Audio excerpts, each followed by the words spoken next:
सैया विशाल तोहारा से करे तोहर में हरियारी का बेस्टा हो राजा तोहरा से रिक्वेस्ट हो। ए जी सुनी ना मैं का डिजाइन में ली हसूना चमकत रही जवान बेस्टा हो राजा चमकत रही जवान बेस्टा हो।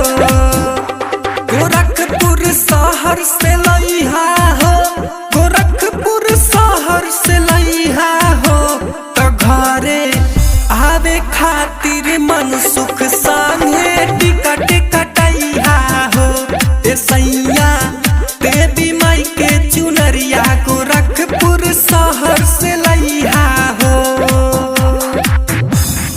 Rudra recording studio Gorakhpur. Mobile number 84 23 59 77 72।